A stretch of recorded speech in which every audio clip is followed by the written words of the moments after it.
Hi kids, I am Michael Bane. This is Triggered, of course coming to you from the Dragon House Studios at the secret hidden bunker in the Rocky Mountains. And you can find us on michaelbane.tv and soon lots of other places. Today we're going to talk a little bit about revolvers from the SHOT Show. And before we do, we're going to start here with this Ruger. We're going to talk about the Colt Python. We're going to talk about a couple of others. But it's interesting in that the revolver renaissance isn't reflected in sales. Remember, we talked about that a little bit last year. However, the companies are filling pretty much every niche that they can find, even the revolver niche. So you've seen this guy before. This is the Ruger Super GP 100 9mm. You got a sneak peek of it if you've been watching Shooting Gallery this season. The great Dave Alasso had one of the very first prototypes, and we shot that and filmed it. I've started shooting this gun. This is Ruger's flat-out competition revolver. The first iteration was in 38-357. This one is in 9mm. It runs off moon clips. This one has 8 rounds. And it's an interesting gun. It's an excellent gun to shoot. A lot of the comments on it have been, wow, you know, that's butt ugly. No, it's a competition revolver, and as a competitor, I've been involved in competition for many, many years, and after a while, you get used to not thinking about aesthetics because you carve up grips, you scratch up the gun, lots of things like that. So from a competitor standpoint, you look at this and say, this is a brilliant design. The extension of the barrel back in here means that the 9mm bullet doesn't have as far to go until it hits the forcing cone. A barrel shroud is cut out. It balances extremely well. I'm really looking forward to shooting this gun. Right now, the big drawback is I can't find a scope mount, a red dot sight mount. There's red dot sight mounts for Red Hawks, and there's red dot sight mounts for GP 100s. But there isn't yet a red dot sight mount that will fit the Super GP 100. I am reaching out to Cylinder and Slide Shop on that one. The other gun that is in fact beautiful is Colt's reintroduction of the Python. And as soon as I got to media day at the range, kind of funny, in Las Vegas, my friends from Colt, I walked in, my friends from Colt grabbed me, and sort of carried me to the Colt booth. It's like, you got to shoot this, Michael, you got to shoot this. I was not able to go to the Colt event out at Gunsight, so this would be my first time to actually shoot the new Colt Python. The Colt Python is a revolver of legend. It has always been considered maybe the single best revolver ever made. You may argue on the Smith & Wesson Smith & Wesson Model 29 Dirty Harry gun, but certainly the Python has always been the gold standard of revolvers. And over the years, I have talked to Colt engineers about the Python, and in each case, what they told me was it was prohibitively expensive to manufacture. Much like early 1911s, the Python came from a time where handwork was much less expensive. The polishing on the gun, the classic Colt amazing bluing on the gun, came from the fact that they had some of the best polishers on earth. So it was kind of a surprise when Colt decided to go forward, although once they successfully introduced the Cobra and the King Cobra, and those met with huge market success, well, the Python was not that far behind.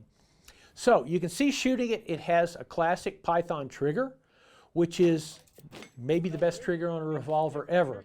It breaks differently than a Ruger, it breaks differently than a Smith & Wesson.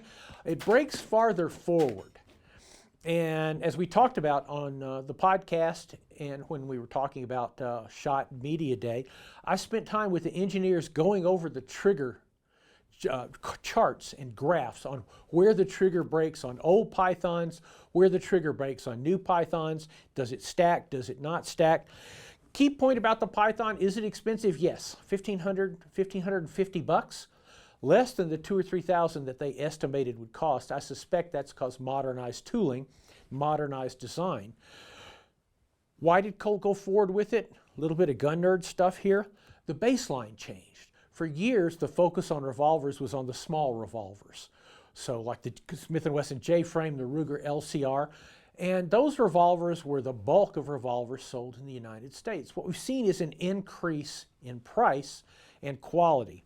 This guy here, once again, $1,500 range on the Ruger for the competition revolver. So the Colt at $1,500 for $499, $1,499, $1,550, somewhere in that range is not off the charts. A lot of that is because of the acceptance of higher prices. Of course, the Kimber K6 series, this guy right here, we're going to talk about in the second segment, they came in at about $1,000, between $800 and $1,200. Smith & Wesson Performance Center guns, their top-end guns, once again, at that $1,000 or higher line. In fact, Smith & Wesson hunting revolvers, there's a new introduction on the 460 Magnum this year, is almost $2,000, $1,800. So the market accepted the higher price revolvers, which allowed Colt to come in with the Python. So 6-inch barrel, 4 1/4 inch barrel. The reason it's a 1/4 inch has something to do with Canada. Who knows? Import restrictions, blah, blah. But it was a great gun to shoot, a smooth gun to shoot. The trigger pull, absolutely flawless gun to shoot. Where am I going to get one? I don't know. I don't know. I have always shot, I've been a Smith & Wesson guy and then became a Ruger guy. As you know, Ruger's a sponsor, to be clear. But I've shot a lot of Rugers, I've shot a lot of Smith & Wesson. I've competed with Ruger, I've competed with Smith & Wesson. And I'm used to the way they feel. And the Colt does feel different.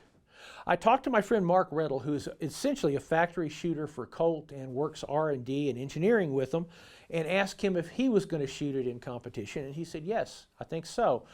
So the Colt Python, that was the big surprise. Beautiful gun, buy it now.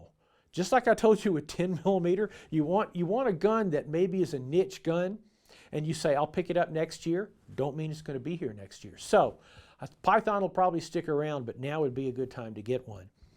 I also looked at the Armscor guns, the Armscor revolvers coming in from the Czech Republic. And for the price, these are like $400 or $500 guns, which you see down all the way to high 300s and mid 400s. These are excellent choices of gun. The 357, I shot the 357. It reminded me a lot of the Colt Detective Special, if you would. A little bit rough on the trigger pull, but that's to be expected in that price point. Generally, we look at revolvers, unless you're looking at the top end of revolvers, you're also looking at a trigger job. But it shot well also. Also, the little 9mm from Armscor, once again, Armscor is a sponsor, the Tuasin family are friends of mine, but the 9mm revolver was really excellent. Once again, runs off moon clips, and it was a lot like shooting a .22. I think it was a super little gun. So if you're in the market for a good defensive revolver, take a look at Armscor. We'll be back with more revolvers when Triggered returns. This week's Triggered is brought to you by Tandem Cross, making good .22s even better. Lucid Optics, on target, under budget. Franklin Armory, some of the most innovative firearms in America. Cimarron, King of the Cowboys, and of course, Lipsy's and their great gun of the month. Welcome back to Triggered, where we're talking about revolvers that we saw at the SHOT Show. You've seen this gun before, of course. It's a Taurus Raging Hunter. This is my gun. It is .44 Magnum Taurus Raging Hunter. I have said I think it's maybe the best beginning handgun hunting gun in the entire world. Taurus upped the ante with a .454 Casull version of this gun. Now, Taurus wasn't at Media Day. However, I was able to shoot the .454 Casull in prototype. I had to sign an NDA that wouldn't tell anybody. But I shot it in prototype. I put a lot of rounds through it. This is a good platform for a .454. The supported barrel, it takes some of the edge off of it. It's got good weight.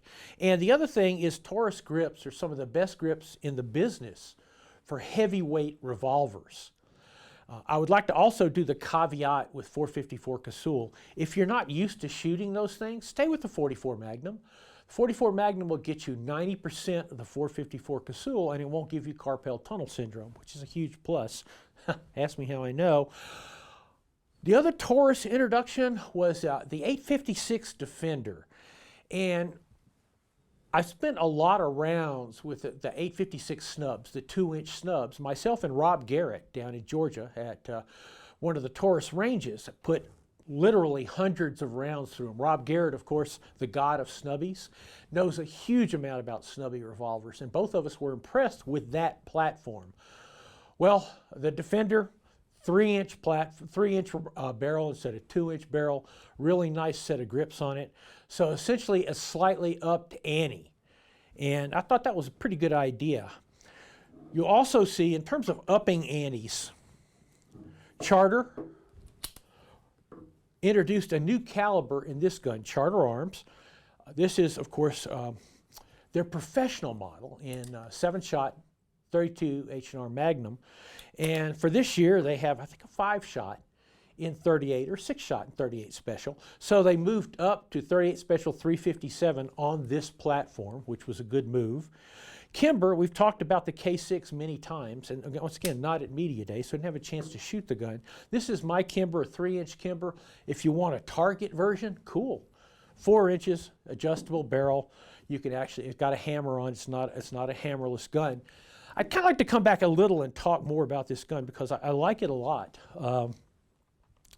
Competition revolvers are kind of super things. You should be aware if you say, I'm going to buy this gun, I'm going to go into competition. It sort of has an issue much like a semi-automatic where you say, I'm going to go into competition, I now need 10 magazines instead of 3. Well, this runs on moon clips. It's an 8-shot 9mm. It runs on moon clips. The 9mm rounds need to be in the moon clips. Ruger includes 3 moon clips with this. However, let's be honest, if you're going to do this in competition, you're going to need 20. Moon clips get bent. When you're ejecting them, boom, you drop them on the ground, you know, you're moving from position to position shooting. Sooner or later, the range officer is going to step on your moon clips. Typically, TK Custom is sort of the state of the art in moon clips, and they are around $40 to $50 for 10. You're going to need 20. You also probably need a moon clip loader because with this revolver, it's hard to get that 8th round in the moon clip with your thumb. You need something to be able to push that in. There's a number of them. TK Customs has a couple of them. Revolver Supply has some excellent moon clip loaders. In shooting this gun, I mean, this is a gun that when you take it to the range, you don't want to stop shooting it. It's just fun. It's just, there's not much recoil off a 9mm on a revolver this heavy, and it's fairly heavy. It's accurate. I didn't do any off-the-bench accuracy testing. I will. I was shooting, I think, Federal 150 grain Syntac, which are essentially a match load. Those red bullet ones look like lipstick. In all likelihood, since I will be competing with this revolver, I will build the 9mm loads for it because this is a case where, honestly, yes, depending on what you're shooting, for example, if you're shooting ICOR, the International Confederation of Revolver Enthusiasts, I've shot their world championships multiple times. You've seen them on Shooting Gallery multiple times. Their power floor is 125. Of course, their power is determined by multiplying the weight of the bullet by the velocity, and it has to come to 125,000. So what you want is an accurate bullet, and you want a bullet that's not too much over that power floor. Keeping in mind that temperature affects velocity and altitude affects velocity. I designed a 9mm round for where I live now at 6,000 feet, and I take it to, say, Florida, where there's more humidity and we're sea level. It's going to change that gun. You always have to be aware of that when you're tailoring custom loads. But again, my inclination is to build the load for this gun. I suspect I'll be using 147 grain bullets. My inclination also is to use a coated bullet or a jacketed bullet. It depends on which works best. Coated bullets now, like the Federal Syntac, they've got multiple generations. They got a lot of years in them. They're very good. They keep the leading down. In the old days, we all shot the cheapest lead bullets we could get, and then we spent hours chiseling the lead out of the barrel because it plated the barrel. So we're looking more for the jacketed bullets or the coated bullets. The second advantage in competition is they don't smoke as much. They're not as dirty, they don't smoke as much. That's kind of an important issue when you're firing multiple shots. If your round smokes a lot and you're pulling bang, bang, bang, bang, all of a sudden you find yourself not being able to quite see to the next target. So I'm looking forward to building up a 9mm round with this. I haven't done that in a while, and typically though, You build rounds for the gun. When I've competed before, I've typically competed with 38 Special. And I built up 38 Special rounds to run out of my competition guns. I've always also competed with 44 Special, 44 Russian, which is basically self-abuse. You don't want to do that. It's an interesting and long story. We documented it on Shooting Gallery. Every so often you do an experiment that simply doesn't work. That didn't work. So this is not something I have to experiment with. This is 100% on the gun. What I'm going to change on it, these are magnificent Hogue grips. I mean, these things are beautiful. However, for competition, virtually everybody uses what they call the Hogue big butt grips. You know why? They got a big butt. I will probably change this gun out for those grips because it gives you, number one, it puts your hand in the position you want it in the moment you grab the gun. Number two, this great big butt, if you sand that great big butt flat and you put some non-stick on it, if you have to drop down and go prone, it'll sit flat on the ground. It'll give you a little bit of advantage. Gun already has an excellent trigger pull. I would like to take maybe a pound or two off this trigger pull, which I probably could do with Wolf Springs. Single action is absolutely perfect. However, I will tell you the only time I've used single action in a competition is for 50-yard standards, where I'm lying on the ground, I cock the gun, bang. So that gives you an idea of what's going on in revolver world. There's still others out there. We'll stay on top of that because I'm kind of a revolver type guy, as you well know. I'm Michael Bane. This is Triggered. Find us on michaelbane.tv. And as I said, we're going to have some really big announcements on Triggered coming up as we move into spring soon. Oh God, soon. We will see you Wednesday morning next week.